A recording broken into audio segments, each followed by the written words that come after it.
เดี๋ยวพามาเบิ่งเจดีอยู่ประเทศเรามันเป็นเจดี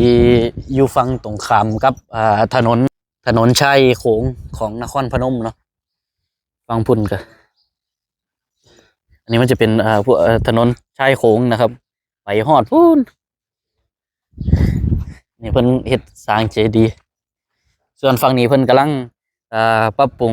ริมนำโขงอยู่นะเพราะว่าเพิ่นได้เฮ็ดทางเลยนี่เพิ่นเฮ็ดทางว่ะอาจจะเป็นทางมองออกกำลังกายเป็นพวกนั่งเรียนชมวิวนำโขงงามครับนี่องค์เจดีย์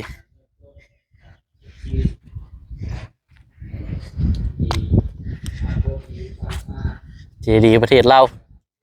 อยู่ฝั่งไทยก็เป็นเจดีย์อยู่นครพนมนะครับพระธาตุพนมนี่วัดอยู่นี่ก็มียาคู่คือกันนะครับยาคู่ฟังเล่ากับหัวโลนคือกันนี่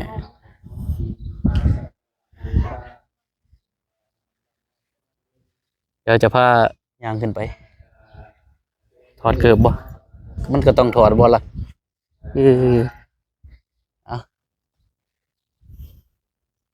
โอ้เจดีย์เพิ่นเฮ็ดเป็นอันนี้ดิพวกไอ้ฟังทางนี่มันสโลปดินี่เขาเจ้าเฮ็ดสโลปเพราะว่าน้ำมันจังบ่ขังนะการออกแบบดีอันนี้เป็นคาถาคำไหว้นะครับคำไหว้พระธาตุสิโธตะของ แม่นบ่ล่ะค่อยอ่านถูกบ่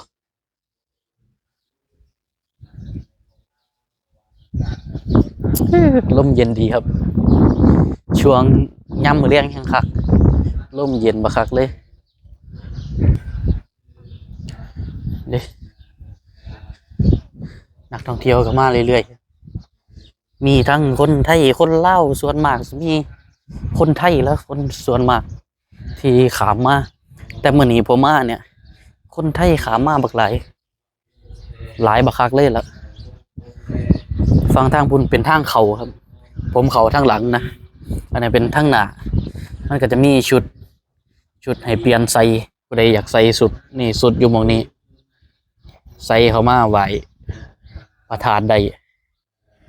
พื้นที่พระธาตุก็กว้างขวางครับกว้างขวางอันนี้ก็น่าจะเป็นจุดไฮไลท์อยู่ฟัง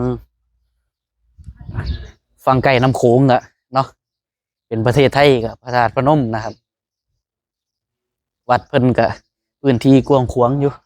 เพิ่นก็กำลังบูรณะเฮ็ดสร้างแปลงคือจังประเทศไทยหั่นล่ะนี่เบิ่ง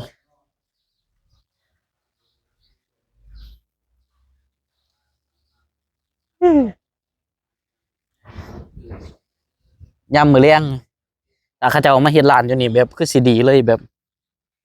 นั่งกินหมูกระทะอยู่นี่เว้ย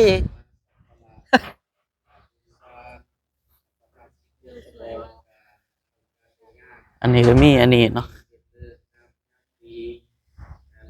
อันนี้ก็เป็นอีกสถานที่ท่องเที่ยวนะครับอีกหม้องนึงเฮาขามมาแต่ฝั่งพุ่นมองพระธาตุพนมบ่แม่นมองพญานาคนะเลยพญานาคขึ้นไปอีกเนาะเฮาขามมาปึ๊บก็ขี่รถมาฟังทางนี้มันก็อยู่ตรงข้ามกับถนนชายโขงของเฮาน่ะนะบ่ไกลนะครับอีกมึงมองท่องเที่ยวมองนึงใส่เวลาบ่โดนขามมากอะเนาะบ่อะไรก็ไปเดี๋ยวเฮาสิไปมองใหม่